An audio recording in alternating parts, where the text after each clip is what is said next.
E o Tribunal de Contas do Estado vai analisar as compras feitas pelo governo durante a pandemia. Na LESC, uma comissão especial já constatou que pelo menos 16 contratos tiveram pagamentos antecipados.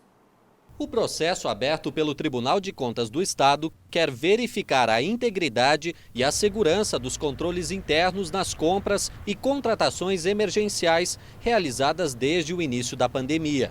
O relator do processo é o conselheiro Erneus de Nadal, que também analisa a aquisição dos 200 respiradores que ainda não foram entregues. Nós estamos pedindo que o governo do Estado, que os órgãos de controle, os secretários das pastas, exerçam o controle interno adequado antes de fazer licitações, aquisições por dispensa de licitação, para que não ocorram situações iguais a esta da aquisição dos 200 respiradores feitos sem observância do controle interno de uma forma temerária que pode causar prejuízo ao erário e, por conseguinte, à população do estado de Santa Catarina. Além do Tribunal de Contas do Estado, uma comissão especial criada na Assembleia Legislativa está de olho nos contratos firmados pelo governo durante a pandemia. Esse grupo, que reúne representantes de diferentes órgãos, já constatou que os pagamentos antecipados ocorreram também em outras compras. As aquisições vão desde máscaras e equipamentos hospitalares até álcool em gel. Nós já verificamos que pelo menos 46 milhões de reais já foram feitos pagamentos antecipados a outras 15 empresas de Santa Catarina e do Brasil. Isso é completamente irregular, é contrário à Lei Federal 4320 de 1964. Não tenho dúvida do que o que foi feito até então é completamente irregular. Enquanto ainda se buscam respostas, a Justiça determinou o bloqueio de até 32 milhões e meio de reais do ex-secretário de Estado da Saúde, Elton Zeferino, e o sequestro de bens, como veículos e imóveis, da empresa Veiga Med, responsável pela oferta dos respiradores hospitalares. O objetivo é evitar ainda mais prejuízo ao Estado de uma compra que, segundo esse professor de Direito Constitucional, apresenta diversas falhas. Houve uma falta de coordenação, houve uma falta de sintonia fina entre os vários setores, quem deveria fazer o quê?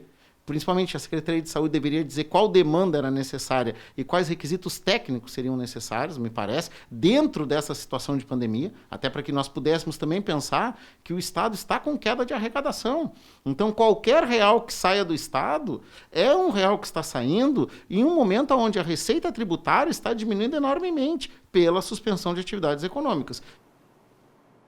Pois é, e a cada dia que passa surgem novos casos que retratam o descaso com a saúde, o descaso com o próximo e o interesse pessoais. O interesse pessoal, cenas reais de oportunismo, mesmo num cenário de pandemia, muita gente para ganhar dinheiro, né, Paulo Alceu, querendo tirar vantagem. Volto com você. Lamentavelmente, né, Eldiane? Lamentavelmente. O relator Erneus de Nadal, o conselheiro do Tribunal de Contas do Estado, determinou que compras acima de 176 mil reais, compras do governo, deverão dar conhecimento, o governo deverá dar conhecimento ao Tribunal de Contas. Que feio, né? Que feio. Tem que mostrar para o Tribunal de Contas o que está comprando acima de 176 mil. Por quê? Porque nasceu o processo da desconfiança, da suspeição, teve o hospital de campanha, agora o deputado Marcos Vieira já mostrou que existem outras compras que devem ser vistas com uma lupa para observar exatamente o que aconteceu, os respiradores dos 33 milhões, e como falou a Ildiane sobre as vantagens nessas circunstâncias de pandemia, de fragilidade. Em Manaus, compraram respiradores numa adega onde compra vinho, eles compraram o respirador ali. No Rio de Janeiro, hoje foi preso o subsecretário de Saúde, ele fez uma compra de 1 bilhão, compra ilegal e compra suspeita. Ele foi preso, aqui ainda ninguém foi preso. Lá ele já foi preso. Ele foi preso. A compra, respiradores, máscaras, material de proteção individual para os agentes de saúde. O interino dele, que assumiu, foi preso também. Assumiu e logo depois foi preso, porque estava envolvido em licitação fraudulenta. Meu Deus, nós temos um vírus pior que o Covid-19. É o vírus da corrupção. E agora, o novo vírus da corrupção, o 2020, estão aproveitando uma pandemia, estão aproveitando uma calamidade pública, onde podem, de repente, fazer algumas compras sem todo o cuidado de fiscalização e estão fazendo o quê? Propina, superfaturamento. Eu volto a repetir o que eu falei aqui um dia. Respirador é para salvar a vida. No momento em que a pessoa compra um equipamento desses, eu vou dar um exemplo simples. Custa 50 mil, compra por 150 mil. Ele superfaturou. Ele deixou de comprar 2 equipamentos. Ele colocou em risco a vida de 2 pessoas, porque está faltando equipamento. Isso é crime de humanidade. E as pessoas estão tirando vantagem disso. São políticos corruptos, são agentes que estão lá. Eu estava falando agora há pouco de servidor público. Eu respeito o servidor público, é um grande profissional, se dedicam. Eu estou falando daqueles que usam cabide de emprego, aqueles que só estão lá se beneficiando de privilégios.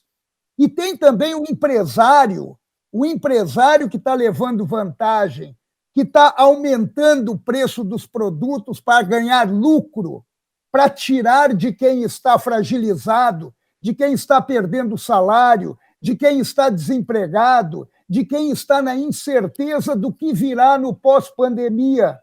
É esse o retrato do nosso Brasil, onde prefeitos estão colocando pedras em caixões para dizer que são pessoas que estão sendo enterradas com Covid-19 e assim conseguem mais recursos lá em Brasília, onde governos fazem covas rasas e também entram no regime de emergência para poder pegar dinheiro e usar de uma maneira que a fiscalização não alcance. Esse é o pior vírus que o Brasil tem, é o vírus da corrupção. Que Deus me perdoe, eu sempre fui contra a pena de morte, mas para essa gente só funciona a pena de morte, porque tem gente morrendo, tem gente se sacrificando, tem gente nos hospitais, os agentes de saúde, enfermeiros, infectologistas, médicos, trabalhando com dedicação, se entregando, e do lado de fora estão roubando, estão querendo levar vantagem. Olha, é triste, mas esse é o retrato do Brasil da pandemia também, com o vírus da corrupção.